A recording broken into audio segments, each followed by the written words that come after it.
and mental health is something that we don't talk about enough. In the black community, well, we're massively overrepresented in the mental health institutions, even more so than in the prisons. And again, these are questions we have to ask. Well, why?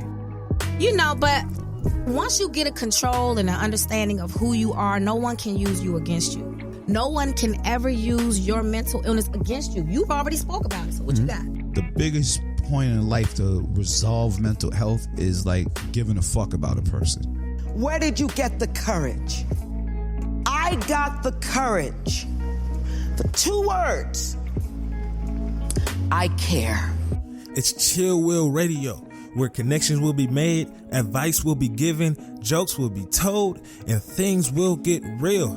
My name is Willis Cooks, and I'm your host. But understand this show is not meant to be used as a substitute for a relationship with a licensed mental health professional. Enjoy the show, y'all.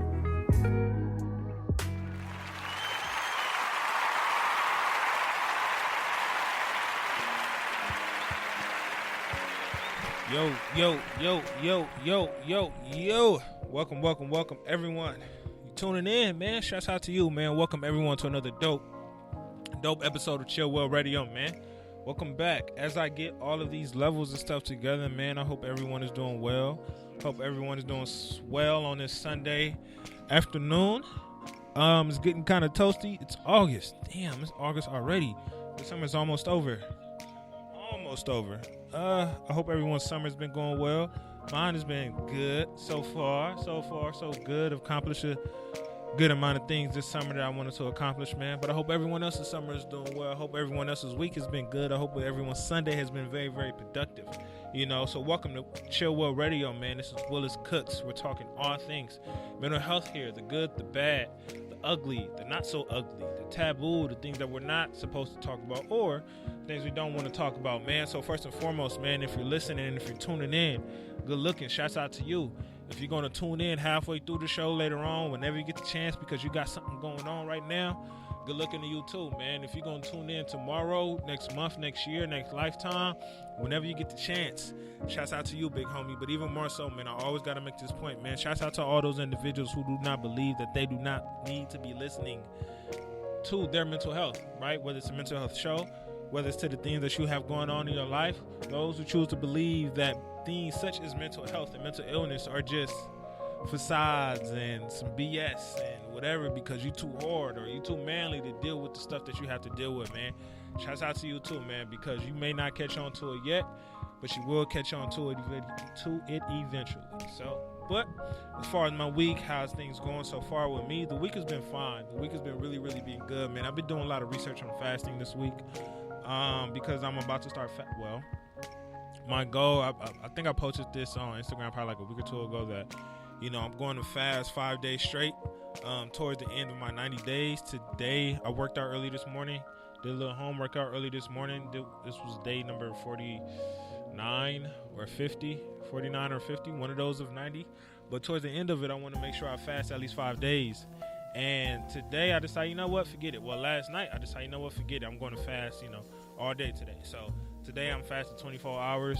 I haven't ate since last night, 8 p.m. on Wednesday. So next time I will be able to eat will be 8 p.m. tonight. Directly after the show, I'm going to get me some fucking Jamaican food and go eat. Why am I fasting? It's not for spiritual reasons. There's a spiritual aspect to it because I've noticed today in particular, I was kind of being a little bit more mindful of how I was feeling, being a little bit more mindful of where my thoughts were going, right? Because we crave food, right? We think about food. So I started to question my thoughts a whole lot more today. So, like I said, it may not be spiritual reasons, but the spiritual aspect comes into play when we're meditating, when we're sitting down, trying to be a little bit closer, with ourselves, with our thoughts, and with our feelings, So I meditate all the time, but I believe more so when I really, really fully, fast those 5 full days, I believe I'm meditate a whole lot more within those days just to kind of fight those cravings, those demons, so to say, right? Because all those things that's coming in your head, all those negative thoughts, you got to figure out how to get rid of those demons. So for me, I know for a fact I'm going to meditate a whole lot more because that's what's going to help for me. The reason why I'm doing it, it's a challenge. For me, taking on challenges is a form of self-care. I don't ever want to feel as if I am not in control over certain things, and cravings are one of those things, right? Cravings are one of those things. I've always admired Muslims for when they go through their Ramadan, right? When they begin to fast. And they don't just fast for food, but they fast for everything. Food, water, no sex, no type of fornication. They can't curse. Fast everything. I'm not going that route, but for me, it's just food right now. I'm not going that far, but for me, it's just food. And I've always commended those, and I've always looked up to those individuals who could do that, because it was just like, what? You crazy? You finna starve yourself and blah, blah, blah, blah, blah. But, you know, our bodies are able to take on way more than they think we can. And, you know, I was reading this one article, and it was talking about how we're not supposed to access it's so easy for us to access food. Growing up, it's never been that easy, right? We would have to go out and go get our food. We would have to wait for our food to come and things like that. And we were eating for more of a spiritual reasons, but you know, our bodies are meant to kind of not eat. They know how to not eat for X amount of time, X amount of hours, or X amount of days, because it's preparing itself. And then when your body isn't eating, you're giving your body some time to rest. You're giving your intestines and your system some time to rest, because when we're just overeating all the time, our body's never taking a break. That's where cancer starts. That's where diabetes starts. That's where hypertension starts. That's where a lot of these things starts, because we're always filling ourselves and we're never giving our body time to actually rest, to actually take a break. That's why I've always believed, like, it's not really good to eat a big meal before you go to sleep, because you're never fully going to rest. Even though you may be asleep, your body is consciously trying to digest that food. So you're going to wake up tired. You're going to wake up bloated. You're going to wake up not feeling too well, because your body had to really work that whole night. So for me, taking on this fasting thing, it's a challenge, but I'm up for the challenge. I commend all of those who will say, like, nah, fasting ain't for me. No, it is for you. You're just telling yourself that it ain't for you, you know? So set the bar somewhere and just go reach for that bar, because it's not that difficult. We only make it that difficult. All right, so moving on forward into the self-care piece, right? This self-care piece is going to be directly linked into the main topic, right? And the main topic we're talking about today is grief and loss. And the one thing that I can say assisted me, the one thing I used to consciously do when it comes to grief and loss, I used to consciously talk to that person who I am either grieving over or who I am missing or whatever. Have a conversation with that individual, because, and for me, it was my mother. My mother passed away back when I was 16. And I spoke about this briefly before on the show, in terms of how it was hard for me to accept that loss. It was hard for me to kind of deal with death, right? I don't welcome death, but I understand death is a natural thing when it comes to life. But when it comes to the passing of my mother at the age of 16, I was really, really disconnected. So one of the ways I was able to help myself along that process is I would talk to her. I would have conversations with her. I would ask her questions. You know, am I doing this right? Are you disappointed at me? I'm doing negative stuff right now. Are you mad at me? I'm in college doing here. Are you proud of me? You know, we may not get the answer directly, but, you know, it's a matter of understanding. For me, it was a matter of understanding that it is my way of constantly checking in with her.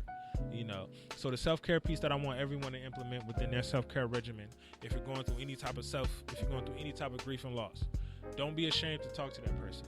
If you still have that person's phone number, don't be afraid to text that person. You know, don't be afraid to hit that person up. Hey man, whatever, and do this and do this. This is kind of strange, but if that person had an Instagram and the person's last post is up, you know, I feel like it's kind of strange, you know, when a person dies, you can see their last post and stuff like that.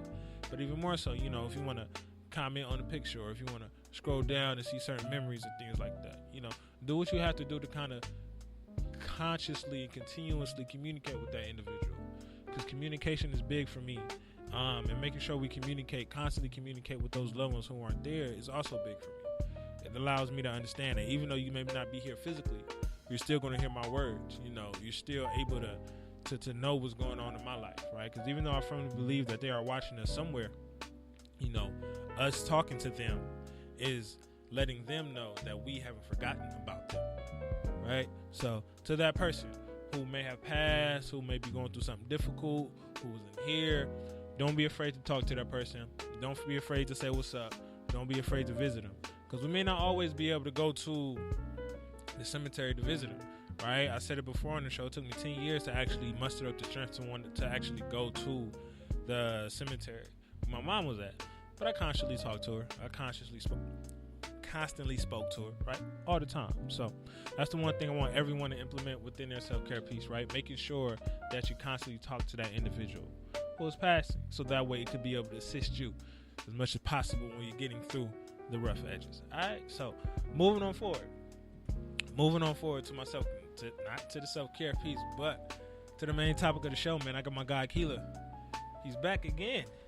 What's up? Back again, man. First and foremost, man, before we even get into all that, man, I just want to kind of thank you for actually bringing this topic up and asking me, could we do this topic? Initially, I was like, nah. In my head, I was like, no, it's not going to happen. But then I was like, you know what? I can't run away from it. Because I've said this on the Instagram post. I say this all the time to my supervisor at work, and I say this all the time to myself, is that I can speak about so many other things in life. I can have a conversation about and hold a conversation about anything, even if I know nothing about the topic. Right. I'm able to be able to hold the conversation, but somehow, some way, when it comes to grief and loss, my mind goes blank. Even as a clinician, I would think that we would learn how to kind of assist the patient through that process, but I fully don't have any type of confidence in being able to help a patient when they're actually grieving through something. Because for me, I don't even think that I fully have the tools to assist the grieving for myself, So when you mentioned it to me, my initial thought was like, no. But then, I was like, don't back out, don't back down from this, Willis, because there has been a lot of death in our community, right? Definitely. Between the two of us, there has been a lot of death. I've always said, and I've said this earlier, when you told me of, Mother's Day for you, and the passing of your grandmother, that was the starting point. Ever since then, every week it's been somebody, either that I was close to, or my homeboy had somebody that was close to them. Every week it was consistent, and I can say for me, to all of my homeboys, the one thing I want to say is that, I apologize. I apologize because during that time, I was really distant. I've had conversations and I've said certain things, but I still feel as if that is a place in which I could have done more of, because one, as a therapist, as a clinician, as a loving brother, you always want to make sure you're there for that individual no matter what time they're going. And then within that certain points, I felt a little bit selfish because I didn't know what to say. And I was okay with not knowing what to say. I wasn't challenging myself to actually figure out what to say. I wasn't challenging myself to actually kind of get through that. So to my homeboys, and you all know who they is, I know I know. You guys may not feel like this, but I know I've been distant when it comes to, your grieving time. That's the one thing I just want to apologize for, because that's a topic in which I'm just like, I don't want to say, numb to. I don't know what to say. I don't know how to react. I don't know any of that. So with you coming on to the show, man, and asking about this topic, bringing this topic forward, thank you, Keela, because I would have never thought about it. Oh, I thought about it, but I would have never been like, nah, I'm cool. Right. I would never took that step. So shouts out to you, my man. But before we even dive into the thing, I know I kind of already briefly started, man. How are you feeling? How are you doing, Keela? What's going on? Oh, man. It's your boy, Keela Roden Jr. I'm back again. It's my third time, right? It's my third time? Yes. 3 times the charm. I'm doing well, man. A lot better. It's been a rough 6 months, 7, 8 months. Yeah. Man. The last couple of years, man, it's been really rough for me. And so I'm just grateful right now. Yeah. I'm really grateful. I feel good. My body's back to where it's getting back to where it needs to be. So it's my kids. I got Virgo kids, so their birthdays coming up and back to school. So I'm like, okay, let's get them, knock them out of the park. I got expenses. Yeah, but I'm doing good, man. And I thank you for even saying yes, coming from, I never lost. My mom is still alive, and I remember when your mom passed, we were all kind of in our own little world because we were kids, we were teenagers and things like that. And so the gravity of it don't hit. It don't hit. You know, you was 16, I think I was 18, and I was a senior in high school. Then had a baby right out of high school. I remember it happening, but I never had the chance to even speak on it, man. Because the next time I saw you was coming home from school. Yeah. So I thank you for mustering up the strength to even say to such a overly sensitive topic that I don't think none of us really know how to fully grasp. You said it earlier. You said, as a licensed clinician, I don't even think I have the tools to help somebody with grief. Yeah. And that's crazy. Like, man, brother, you done went to school for this, had case studies and things like that. But I solely believe that with grief, it triggers so many other things. For real. It's like a trigger. It's like a domino. Yeah. You know, with grief comes anxiety. With grief comes depression. Yeah. You know, you're not expecting, you're like, okay, I'm sad, but then next thing you know, you're not moving out of your bed. Yeah. And you get what I'm saying? Next thing you know, you're not eating. You look like you're not even eating because you have not started the process. And for me, personally, grief has been the hardest thing I probably ever had to deal with in my life. And this is believing in God, being a preacher and all that type of stuff. I still don't know how to grasp it. You know what I'm saying? Yeah. I know grief for me started. We from the hood, so we started losing friends early. Yeah, you know, our friends been dying, but then this time around, this year, I lost my matriarch. You know, I watched her fight cancer for such a long time, and she just was tired. And that hits different because sorry to cut you off, but that hits different because, like you said, we grew up in the hood, so we know homies that die, but that's a part of, even though we know death is a part of life, the homies that dying, that's really, really a part of life because like they're living the life in which, you was living that life. You was living, or just an accident, you know, to live and die in LA. We know how it is. But when you lost your mom, and I'm like, bro, at 16, I wouldn't even know what to do without Kendra. You know, like what? And now I'm 28. I couldn't even muster it up, you know. So I think, because last year I buried, let me see, my other grandmother passed away. Yeah. And then my great uncle passed away. Another great uncle passed away. A few friends passed away. This was all in the same year. And then here we are this year. My first sermon this year was somebody's eulogy. I didn't even know the guy. The family asked, can we preach his eulogy? Young man. I spoke on him when we was here in January. But then when my grandmother passed, it sent me into a whole nother spiral. Yeah. She was tired. She said she was tired. You know, we had to respect that. And she told us she was tired on a Wednesday. She came home on Saturday. She was gone Sunday into Monday morning, you know. And that took a hold on me. I'm like, well, okay, so it's my turn now. But I haven't even really fully started the process. Mm-hmm. Well, it took me a couple months to go to the cemetery. So it took you about 10 years to go. Yeah. I went immediately and still just was in total shock. You got, like I said, grief causes other things to happen. Yeah. So with me, going through grief, I never had the time to even start the process. I have 5 children. My mom's an only child. Yeah. So my mother's mother passed away. My mom's an only child. I'm trying to stay strong, be the preacher or be the man of God to have it all together. You got to be the strong one. You got to be the strong one. So I'm sitting there. So my body and my mind is so used to this process that I've never had the process for myself. I just know how the motions go. Yeah. You know, doing funerals and visiting hospitals and stuff like that. So I become a robot. Yeah. Because I've been trained for so long to stay strong and all that. But I can't even really, bro, this was a whole new ball game. I got kids crying and people bringing food to the house and then I'm not eating. And like that whole phase of it, it's like, whoa, this is really happening right now. Yeah. Like she really is gone. Not here, you know? And I'm about to cry.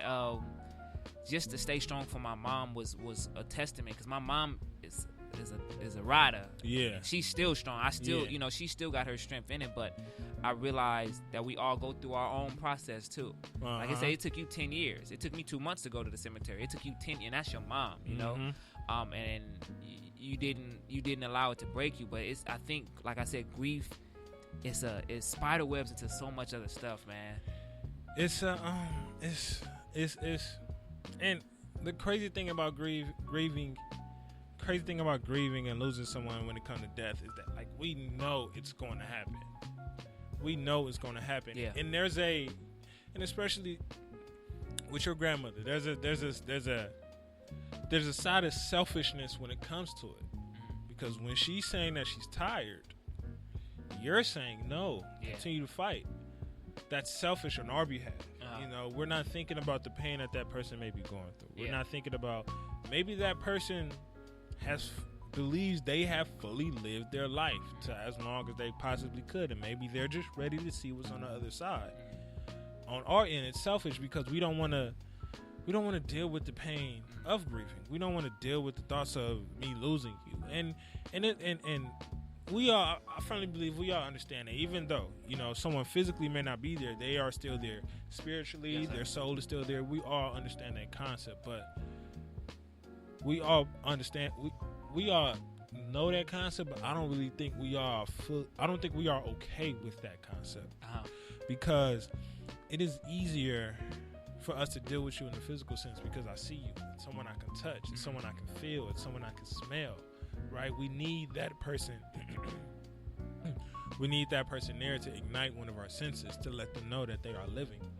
You know, but to be able to figure out how to be okay with the spiritual form of someone else is hard.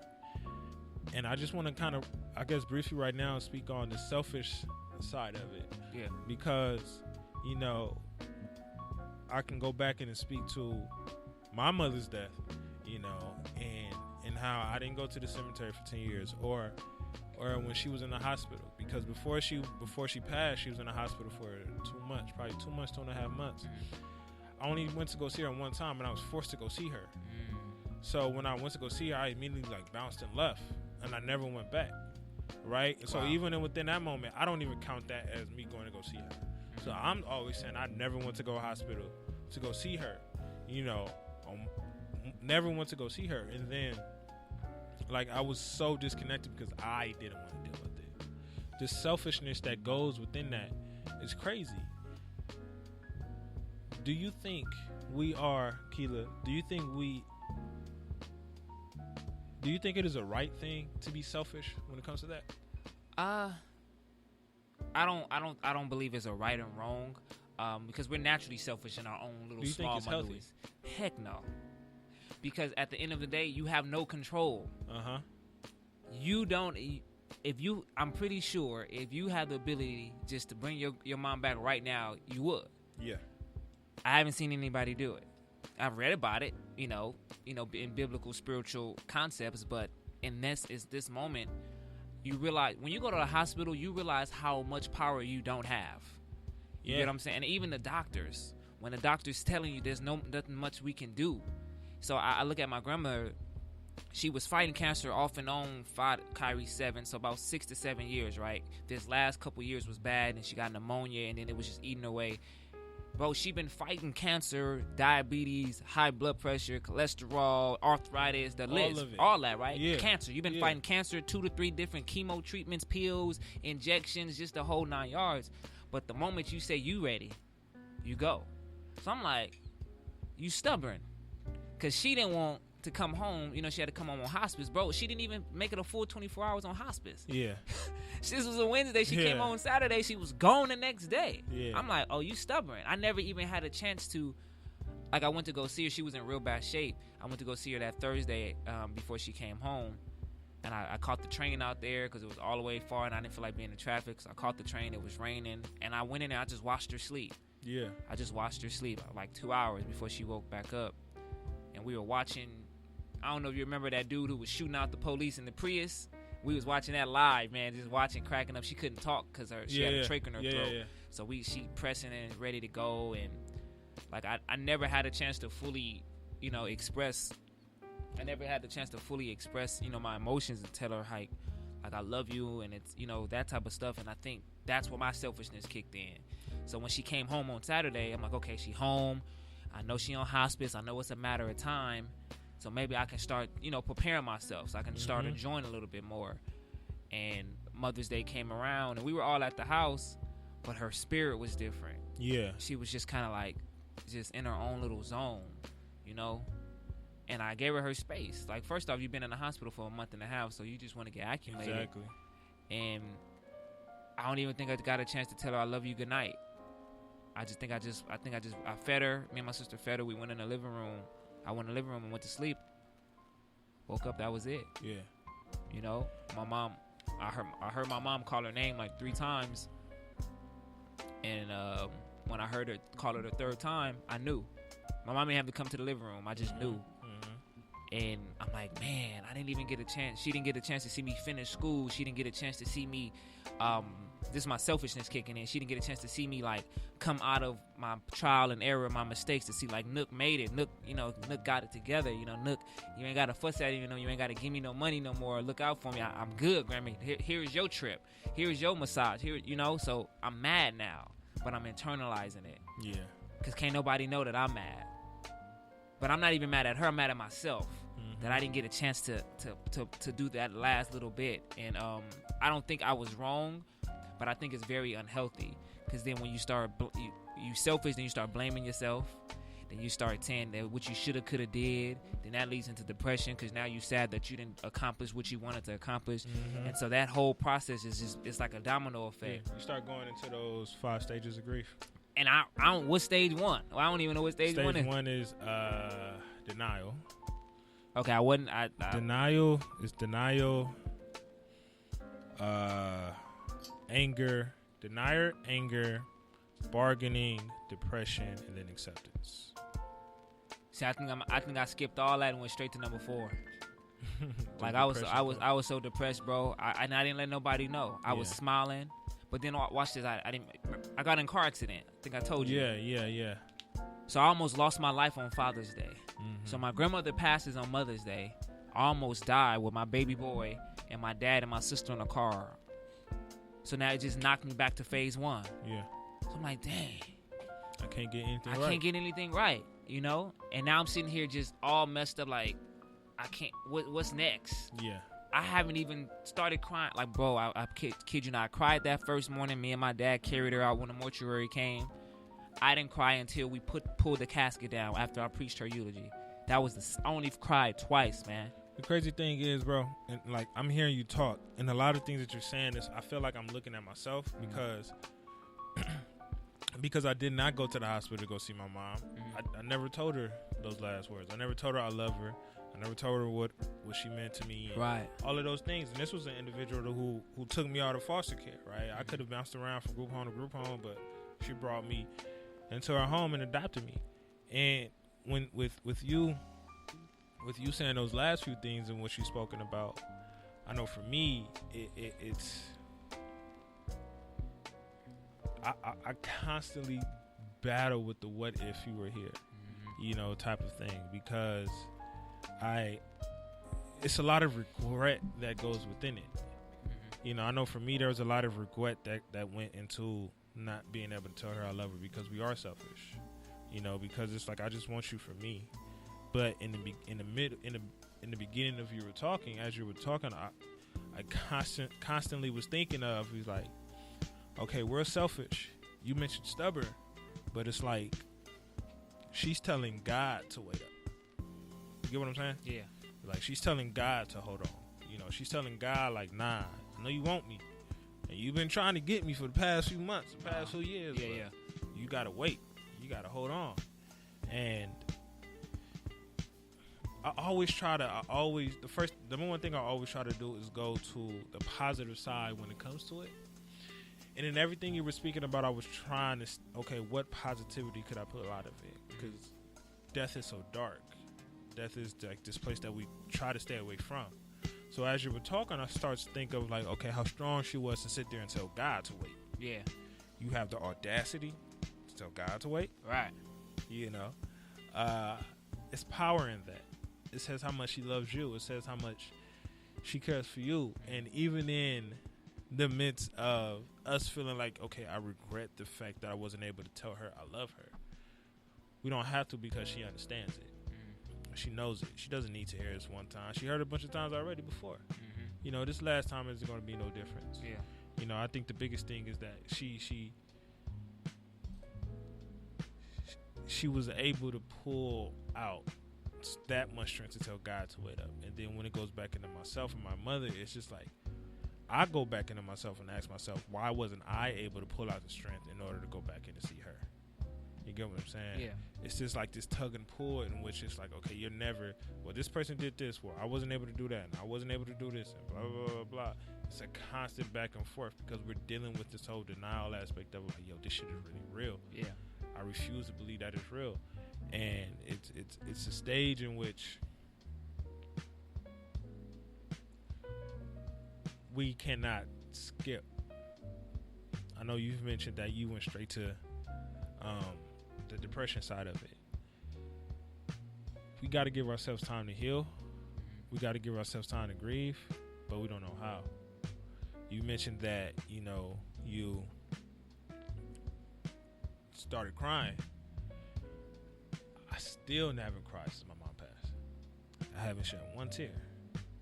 One tear. I haven't. I remember at her funeral, I was so pissed at the fact that I wasn't crying that I seen my homeboys coming to the funeral. I started to act like I was crying because I was ashamed of the fact that I had my little brother crying, I had my oldest brother crying, I had my aunties and them crying, I have everyone crying, and I'm just like, why can't I cry? You know? Yeah. That's me. So I feel like I had to fake it. It forces me to, and it's so many times in my head, and I don't want to say I've asked myself this question recently, but there's been so many times in my head it was just like, damn, do I really love her? You know? I think with me, I always ask because I've been conditioned to endure this type of stuff all the time, especially for strangers. Yeah. Like I cried that first time, then I cried that second time. But honestly, I didn't really start breaking down at the funeral until my kids started breaking down. You know, like they at the casket, it's it. And so these my babies. And so I'm seeing them broken and sad and hurt. And I'm watching my mom, and I'm just like, oh, here we go. And then it just hit me like a ton of bricks, like boom, boom, boom. And now I'm crying. And I ain't cried since. You know, and I'm talking about go to church, pray, raise your hands, scream. I'm crying to God, but I have not cried for my grandmother in the sense that it seemed like I didn't get it. I never had the time to. Like, ask me what I did Friday night. I had to preach my cousin's eulogy. My cousin died in a car accident. Ask me what I'm doing tomorrow. I got to go dance with my best friend's husband at his funeral. So it's like it's nonstop for me. Yeah. You know what I'm saying? And that's the hard part on ministry. And I've brought it up. Like, where do people like us who serve in this capacity go to get not unimmune, but desensitized to this process? Because not only do I have a whole bunch of homies that has been shot and killed and dead that I'm never going to see again, but now I operate with people I don't even know. Exactly. Then I've been operating with my own family. Yeah. You get what I'm saying? I buried 2 grandmothers, 2 uncles, and a couple cousins in the last year and a half. Yeah. That's not talking about all the other stuff I did. And so now I'm looking for a way to desensitize myself. So maybe I can cry. Maybe I can, because I hear people say, oh, I just had this moment and it just hit me. And I'm just like, well, when does that moment come? You want that moment. I want to feel relieved and free. And then I'm questioning God, because I'm like, God, is this is this a gift? Like, am I strong because I have to be, like, what is it? Like, what's going on? Yeah. Because I'm operating in this capacity so much, so often, so long. We talking about grief today. I just dealt with grief on Friday, family. Now I got to deal with grief for friends tomorrow. Ain't no telling what's going to happen in the next couple months. You get what I'm saying? God forbid. And then even my family, my friends, you know, our mutual friends, they lost their entire matriarch lineage is gone in the last year, the same as me. Yeah. And asked me, have I called? I can't even call Dev. Yeah. I text Tony and I get nervous, you know? I can't even bring it up to Cam. And these is dudes I done ate and slept since we was kids. Yeah. And they didn't been through the same exact thing with me. Mm-hmm. You know? Like Dev told me he couldn't even come to when my grandmother passed. Like he couldn't come to the service. Cause he don't like funerals, period. You know? So I'm like, all right, Dev, I get it. But then look at him, he going through the same, and I ain't called him because I don't know what to say. I'm like, bro, I don't know. I'm riding the boat with you. Yeah. What we gonna do? You know, like how is this process? And you said something that you had to fake it till you make it. Like, that's strength, bro. Like, I gotta, okay, because I'm not there where they are, so let me, you get what I'm saying? So that and you mentioned my grandmother telling God no. I think that is probably the only thing that kept me in some type of sanity. that like, man, she had the balls to be like, look, I'm going out when I'm going out. Exactly. You get what I'm saying? Like, you've been having cancer all this time. You've been all this time, all of a sudden now, and Wednesday, Thursday, in less than 3 to 4 days, but you've been fighting 5+ years. Come on, man. And the second you decide to say, and then you wait till you get home. Then you wait till you get home in your home, in your bed, to be like, all right, we can go now, you know? And that's why I'm getting mad. Like, man, Grammy, like, dang. And she had everything in order. She had the finances in order. My mom, she took care of everything. It's like we just had to show up. She went out the way she wanted to go out. And I think that's a blessing within itself, you know. She was go out the way she wanted to go out. She didn't want to go out in a hospital. She didn't want to go out in a hospital bed. Yeah. She didn't want to go out knowing like certain things weren't right. Yeah. You know, certain finances and stuff, and probably wills and stuff weren't aligned correctly. Yeah, stubborn. That's what I say. I told her that. Yeah. I told her that when I came. I said, "You stubborn." Yeah. You stubborn. What I'm gonna say? You know. And it's Hey, mom is watching. Hey, Mama Bell, good to see you. We love you. That's Mama Bell. She watching right now on Facebook Live. God, Miss Bell. Me and Willis, we said, hey, we love you, Mama. Happy birthday too. It is. It's not today. It just passed. It just okay. Happy belated, Mama. I love you. I'm bringing you some flowers. It recently passed. But it's. So it's. I don't know. Like I don't know what to say. That's the thing. You know, that's the thing about it, right? When we go into like grieving and how to grieve, it's like sometimes we just kind of got to pull something out to try to like feel like we want to feel that way, but we feel guilty for the fact that we can't. But then you have certain people who consistently grieve. Yeah. Who consistently grieve and consistently cry and can't get over that one person. So that makes me ask, like, am I wrong? Yeah. For the way that I grieve? Because we're grieving. It's just a certain way that I'm. Yeah, and I think you said something important. Somebody that's consistently doing it. A young man passed away. The young man that was shot by the police, and I was kind of dealing with the family, and I'm like, they crying. They ain't stopped crying. Yeah. People ain't stopped posting. And I went to the cemetery. Folks is out here having picnics and lunches and stuff like that. I'm like, what's going on? I was like, whoa, what's going on? Like, you know, nah. But I go back to what I was saying. They constantly posting pictures. Constantly, I miss you. Constantly, I'm lost without you. Constantly, like my world is shaking without you. And I'm like, what point? Where are you at in this? Because I don't even know how to, get to that. You get what I'm saying? Like, yeah. I'm okay. It's their way of grieving. I think it's their outlook on death. Like a lot of people look at death as a celebration. And I try to look at it as that, right? I always say at my funeral, man, I don't want y'all to be sad. I want there to be a big old like party. Function. We finna be turning up. We finna like I want y'all to get drunk and for real. Even if you got to bring out the strippers, we finna have a ball. Like because it's a celebration of the life that you lived, and it's a cultural thing. In different cultures, people celebrate death a little bit differently, but I think in our culture we look at death so negative that we don't understand that person has had their that person is full, that person has lived their life, and we have to respect it. Yeah, I think for me being in this field so much, when I hear about a 98-year-old, 100-year-old, 90-year-old, they pass, okay, I don't even get it. True, it go right past me. Like, yeah. oh, okay, that they lived a life. It was supposed to happen. Yeah, bro, come on, man. You 100. Like, but it's supposed to you happen. 100, really? It's supposed to happen the second you're born. Yeah, you get what I'm saying? Every day you living is another day you're closer to your death. I think when it's so what hurts me the most, I don't know how to deal with unexpected death.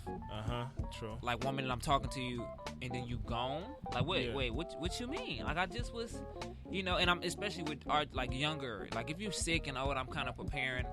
My grandmother would help me. It was like she said like, look, I'm tired, and I know we all know what that means when you saying that at that point. Yeah. But when like your homies get shot or a car accident and like you just saw the person, it sends you through a loophole. Like, wait, what? How is this? Especially now on Instagram. Yeah, man. And then you reliving it all the time. Especially with media. Instagram. It's just like I had a few homies in which it was like, yo, that homie just posted this yesterday.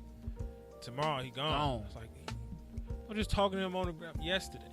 Gone. So it's like, what the hell? And then it's consistently, as a constant reminder, like, this is his last post. That's the last thing he said on it. And I even, like, when we look at Nipsey's passing, how the community took it, it's crazy. We're so used to that. We like, man, that's how it be. But I think everybody does it differently. You see Lauren, she did it differently. You see his mom. Dad didn't say a word. Yeah. You know what I'm saying? I don't even think I recall Black Sam saying really too much either, you know. But, you know, mom was very out. Like you said, I think I believe, and this is me, grief is tailor-made for that each individual. That each individual has to go through their own process, whether it takes. I was in a meeting with a pastor, and the woman, her husband passed away. They were married like 55 years. And he said something so powerful because she was apologizing. She was like, Pastor, you know, I've been slacking on my, you know, my duties, helping with the church and the women, and, you know, she ran over like the prostitution ministry, like to help. And she's like, I've been slacking and things like that. And Pastor said, he said, you don't gotta apologize to me. You are grieving, and whether it takes 3 months, 5 months, 5 years, he said 55 years. You have the right to go through that. Yeah. Because with death, he said it like this. He said it's like especially for somebody you've been with, like your husband of 55 years just gone. You know, I know a couple. They were married. They both passed away 2 to 3 days after each other. The woman passed. The husband like, you ain't leaving me here by myself. I'm gone. I'm going with you. The dad passed like 3 days later. They both were really old, Alzheimer's and things like that. But their love was so strong, like, because you really are embedded. You are a part of my life. For real. And I think that's why matriarchs and your like your immediate siblings and things like that hit hard, because it's like you are a part of my. I saw my grandmother every day almost, like literally. I live in her house, so it's an every day, every single day. Yeah. Then the car that she left me, that's the one that got wrecked in an accident. Yeah. So I'm like, dang, I can't. You still fussing at me, like you still like, and it's crazy. My mama said something. She said, my grandma used to always say, don't crash my car, don't do any of this. Don't be careful when you're driving. All when I first learned how to drive and everything. 2 weeks after she passed, she take her. So now you're like, damn. That's what we gonna do right now, you know. But even that helped shift my understanding of what death really looks like, you know, because I watched the guy come and almost take me and my family's life, and I'm sitting there thinking like, yo, I could have been a hashtag. Yeah. I always think, and I'm gonna be real transparent, I always think like, man, what if I died young? How many people I have at my funeral? I think we all. You know what I'm think saying? that. Like, how many people really gonna come? I think we all think that. I want, and I'm saying to myself, I want to be from heaven and look down, like, dang, look at all these people. You want a Nipsey type of funeral? I want to look like, not Nipsey, like, you don't got to be at the Staples Center, but I just want to see, you know, because I have given so much to others. I know people who really wasn't the best of people, and they pack out a mortuary or a church. So I'm just thinking, like, what will people say in their 2-minute remarks? How would the mothers of my children be able to move? Like, what's the process look like for them? You know, knowing that your dad is not here. You know, and I wasn't sick, and I was a young man. You know, what is my mom has to be a part of this new community of women who lose their sons. Yeah. You know what I'm saying? Like, this is not stuff we don't really think about. Exactly. And that goes back into the life that you're living now. Like, how do you want to be remembered when it's time to go? Yeah. Right? Do you want people to be like, he was Yeah. Or do you want it to be something that's heartfelt? Like, I believe you're always going to have that core family that's going to be hurt, but do you want your impact to affect the community? And I think especially when it comes to Nipsey's death, you know, his impact affected the community in so many ways, but I question death a lot, right? Nipsey was one of the most recent, but like the one thing I question death is why does this have to happen to those individuals who are doing positive things? Yeah. Why does this have to happen to those individuals who it shouldn't happen to? But we have, and you never, and it's never a good thing to wish death upon someone. Yeah. But you always question, like, okay, why that person isn't dead? Yeah. When that person has killed X amount of people. Right. When that person has shot up this church and did this, and that. Why is that person still living? But when this person who was literally giving his everything to everyone, that person decides to go, right? Whether it's the family member, whether it's a celebrity, whether it's whatever, death is always going to be the one thing we question. And I think because we are consistently questioning it, we're never going to be okay with it because we're never going to get the answer. that we want. It's Right. not the answer in general, but the answer that we want. Okay, and I'll do it like this. You know, we've been battling, and I think that's where my relationship with God comes in. Yeah. Because you know the Bible says His ways are not our ways, His thoughts are not our thoughts. That's real true. Like you can't even think of even if whatever you want to call Him. You know, I say Jesus, God. People say that the Most High. People say a higher power. But okay, even if whatever name we're gonna give Him or her, or however you want to process it, we still don't have that cognitive thought ability. You get what I'm saying? We don't. I'm not a supreme being in that sense, and so if I'm not even on that level to have something in control of life, like I have the ability to give life. Yeah. I even have the ability to take it away, but I don't have the ability to take it away without me being a part of it. Does that make sense? Like I can kill somebody, I can set somebody up, or I can do something stupid. I'm a part of that. But when an outside force is causing other things to happen to take that person away, you're like, well, I was never in control. Like you say, you question death. Like what? Why would you take, you know, all our great prominent leaders for the community have to? It's like we don't get a chance to even recover. Heck, we still ain't recovered from King. Yeah. Pac. Now we got Nipsey. You know, and then the crazy thing is, I think with grief, I think it hits more when it was a frustrating death. Now, if Nipsey got sick, and, you know, life part of being a human. It gave us time to prepare for it. Yeah, like, all right, man, he not doing well. But get your life taken. Yeah. In an instant. On purpose. Not a car accident possible, but somebody literally took it from you. Mm-hmm. Our grief becomes infused with rage and anger. And so now you really never even started grieving because you're frustrated. You know, we're frustrated losing your mom. I lost my granny. But then losing somebody like, you know, when we start losing our homies, like, wait, what? What you mean?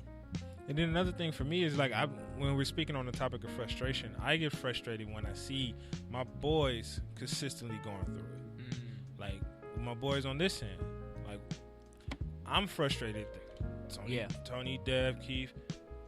Keith, Cam, Tony, Dem, Cam, Millie, Miss Bell. They got to deal with that. Mm-hmm. You know, Eddie, they got to deal with that. I get consistently frustrated. It's like boom, boom, boom, boom, boom, boom, boom.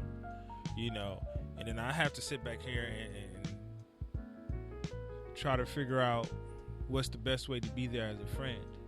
Because, you know, my most significant death was my mother at 16. And ever since then, I've had homeboys that passed. I've had no one too crazily significant. So it's going to be interesting to see how I respond to when that next significant person happens. Mm. And it's like we always say we don't want to think about death and things like that and blah, blah, blah, but it's going to happen. Yeah. So we're going to have to prepare ourselves in some sort of way. I think what we can do, a little bit, especially for men. Let's just do it from us as men, because we naturally have toxic masculinity, attachments, and characteristics to ourselves for being hard. We've spoken on this on previous segments.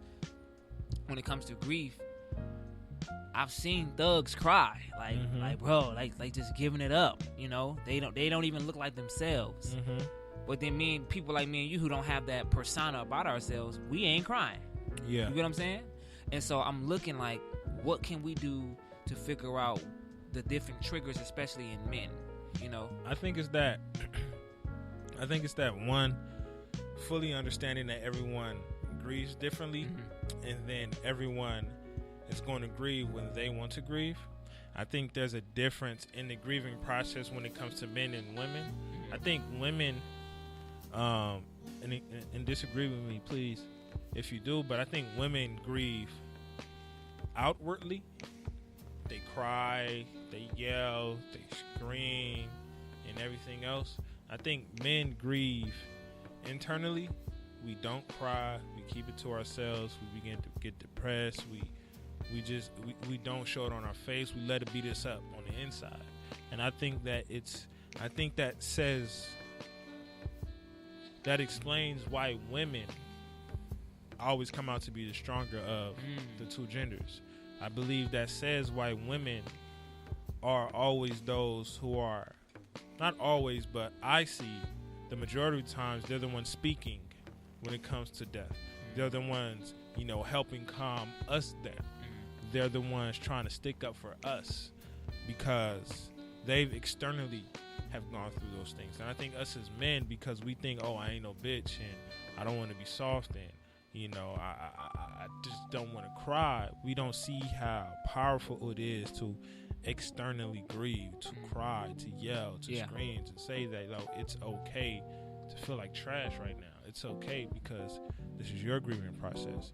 But on the same token, you don't want to rush it. Yeah. I think that stigma comes from just us always having to protect. We always got to keep a level head. Yeah. Always, especially with our women. We always got to be like, okay, like, suck it up. All right, you can cry, like, get it together. And I think I've gotten a lot better. Like, okay, cry. But now we got to move. And so women, they naturally, automatically, in the time of crisis, they're going to look for us for protection. Instinctively. True. Now, people argue that, and I'm not here to give gender roles and things like that, but instinctively, if something go down right here, right now, our first thought is to make sure she good. Yeah. Instinctively.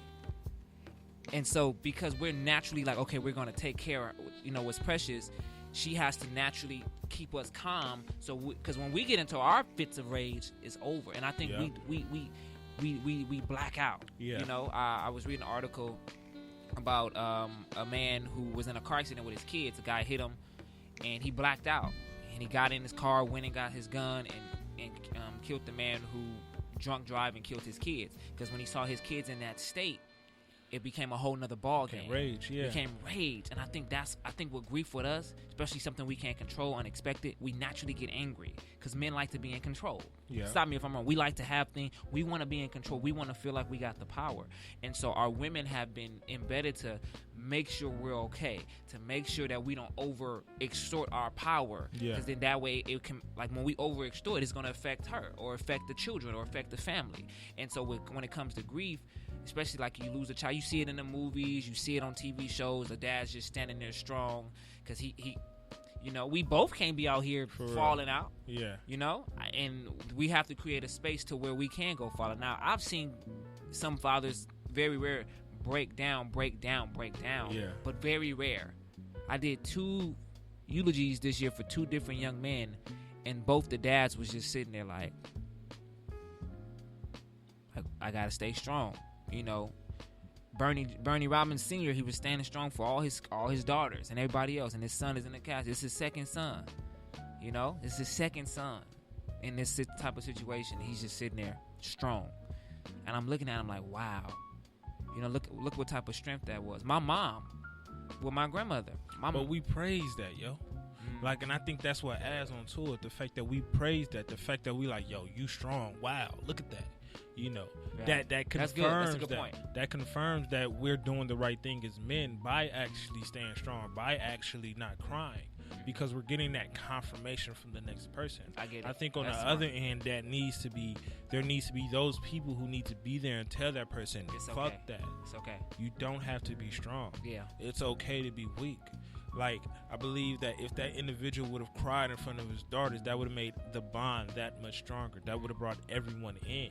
But to some people, when you see them not crying, some people may take that as strength. Another person may take it as you don't care about this person as much as you say you do. Right. But Perception. It's all about the perception. But at the end of the day, it's about understanding, like, you do have the ability to cry. You do have the ability to not be strong. Mm-hmm. Because when you're strong all the time, it's going to break down. I would totally 100% agree with you. Because we've been embedded, to not cry. We've been taught that, yeah. I still find myself doing it all the time. Like, don't cry, suck it up. You gotta, all right, champ. We gotta go. We gotta go. Because we never have a space. But look at men, black men, we're always on the defensive.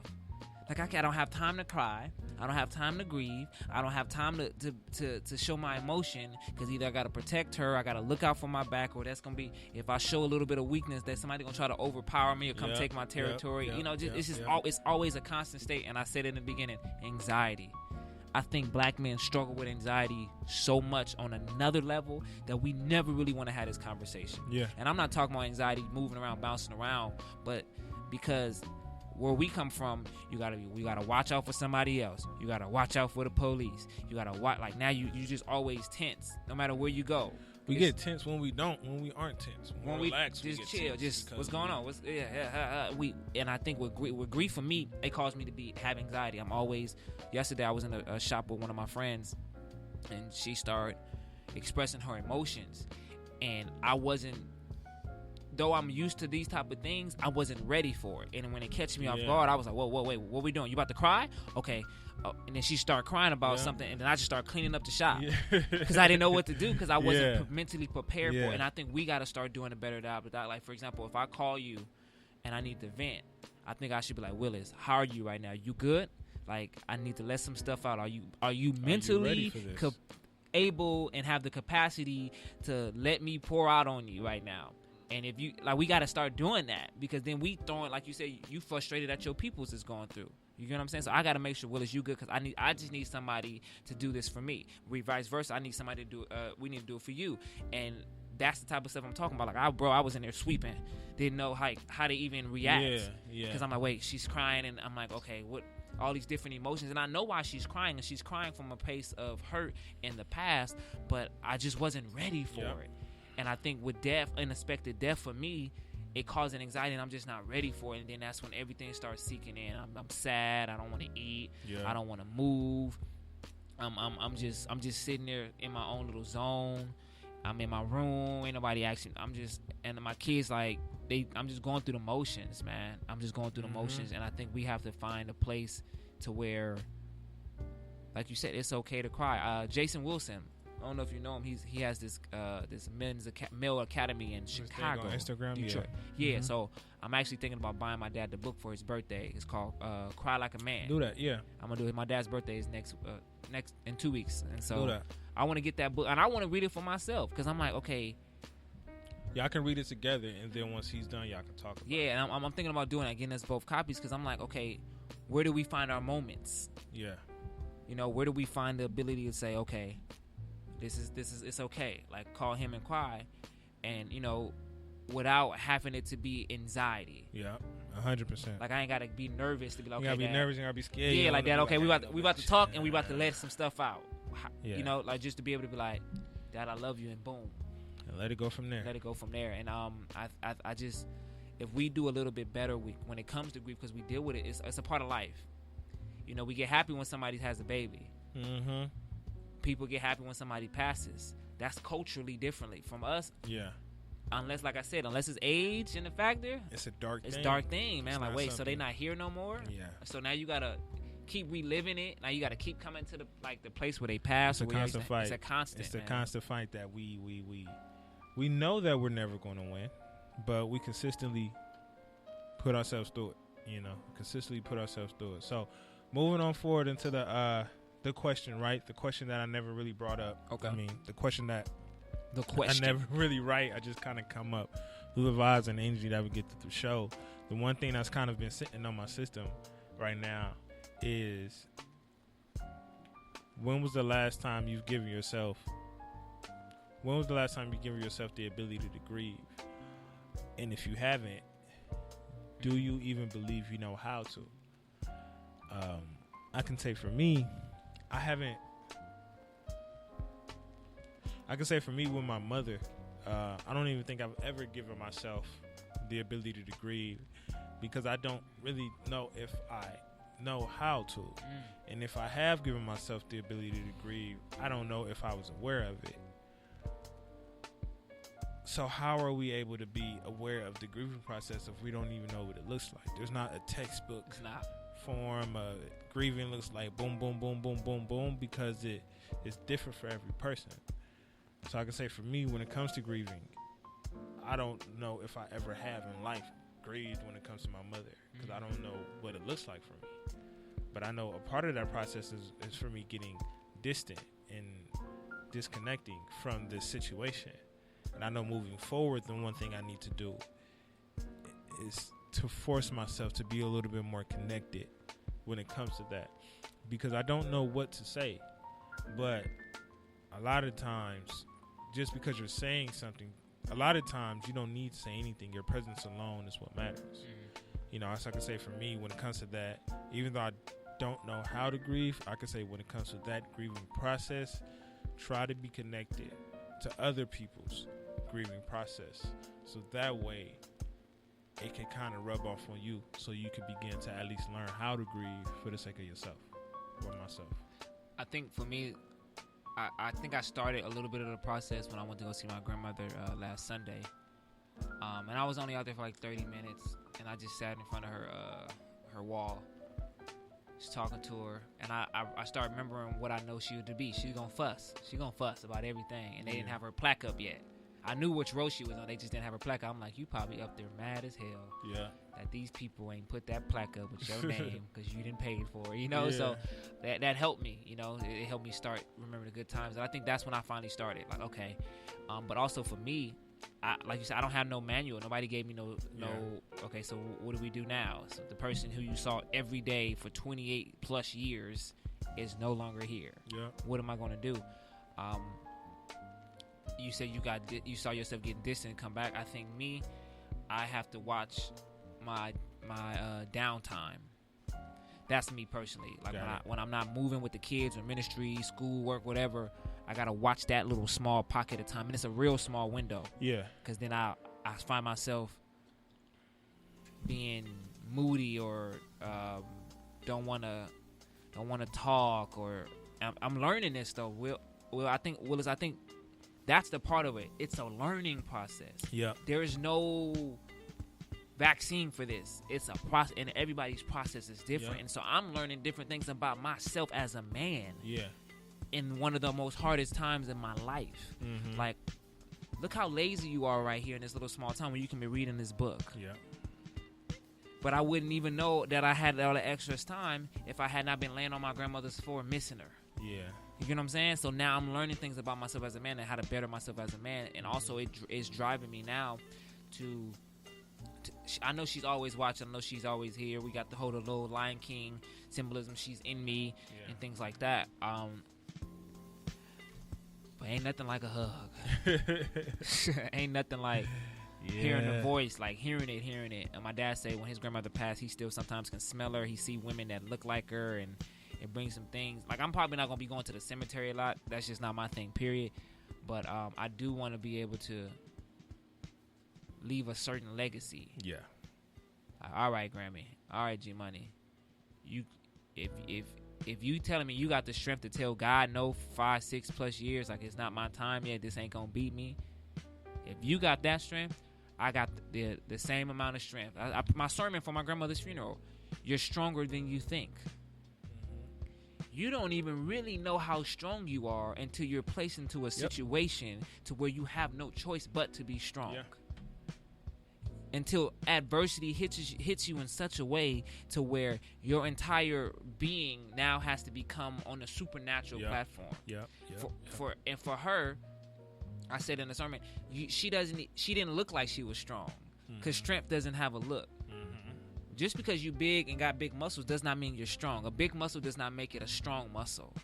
Because my grandmother is one of the strongest women I've ever met, and she was bedridden. Mm-hmm. You hear me? She couldn't talk. She had a hole in her throat. But for 2.5 years, 5 years, if we want to count 6, 7, if we want to count the whole cancer battle. Yep. But for the last year, I'll just give her the last year, she was kicking pneumonia's butt. She was kicking cancer butt. She was knocking everybody down. And I'm in the bed. I need help getting up and sitting down and using the restroom and feeding myself. But she was telling God, like, look, I'm not ready, and I'm showing a different level of strength, and I really believe her death has now set the plateau in which I can catapult myself into a new level of I am stronger than I think. Mm-hmm. I know you can accomplish this, because if I can watch this woman physically look like she's not strong, but mentally and internally she's strong as ever, now I have the ability in this grieving process to pull some stuff from her. And so what better way to live out a legacy is to show how much strength, because the same blood that was in her is in me. It's my mother's mother. And that's what we all have to do when it comes to a lot of the people in our lives, right? We have to literally make sure that when that person is gone, we don't live a life in vain, right? Yeah. We want to make sure when that person is looking at us, regardless, period, when they're looking at us, what are they going to do? Are they going to be smiling? Are they going to be happy? Or are they going to be shaking their head? Yeah. You know, we have to make sure that we live a life in which that person is consistently smiling. Keela, thank you for coming through, my man. Man, I appreciate it. I handled it better than I thought I was, man. And I want to tell you, and I probably never told you this because it's just now reiterated, man. at 16 years old, bro. How old are you? 27 now? Yep. 27. So 10 years ago, your life changed. You have been in a process. The process that you've been in, most people lose their minds, especially with your mama. Us three probably can't even fathom if mom wasn't. You know what I'm saying? I can't even regulate my mom. Yeah. Like, what? You was a kid. You was a teenager. You ain't probably even know how to fully drive yet. You know what I'm saying? And so I want to commend you on the strength that you've shown in the last 10 years. And don't feel bad that it took you some time to go, because some people don't go see people when they still alive. Yeah. You hear me? 100% For true, 25 years, be like, I ain't dealing with them. I ain't ready to see them. And they live in the next state over, and they alive and breathing. And so I want to say, don't feel bad in that, and keep being transparent the way you are. For you to say, I'm trained to do this, but when it come to that, I ain't there yet. Yeah. And if we can get more of that in the community amongst one another, then that way we can start bridging gaps and start real healing. 100%. Cause I'm healing you, you healing me right now. I'm like, bro, you lost your mom. I'm sitting here tripping. You get what I'm saying? And you almost told me no, let's not talk about it. But I needed to talk about it, and you need to hear it, and you needed to talk about it, and we don't know who else needs to talk about it. So, bro, before we end, I just want to say, man, shout out to you and everything you're doing as a black therapist, black mental health awareness. And you know you my boy outside of the headphones. Definitely. You know, we've been knowing each other since forever. 15, almost 20 years, you know. And so I love you, bro. Thank you, brother. And I appreciate you having me, man. Appreciate it. And shout out to all my followers who was coming in live, man. Listen, black mental health matters. Get yourself checked. Mental health matters, man. And you can have Jesus and a therapist. You can have Jesus and a therapist. You can have them both. Yeah. You need to have them both. I hope you got them both. Thank you again, Akila. I thoroughly appreciate it, man.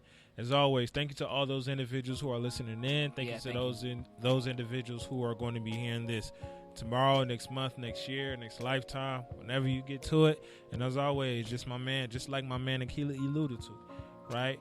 It's very, very important that we all get connected, you know, with a therapist.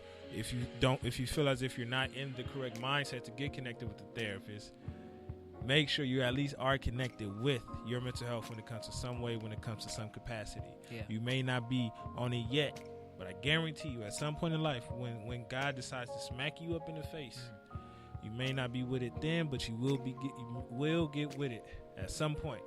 As always understand, ain't no wealth without your mental health, y'all.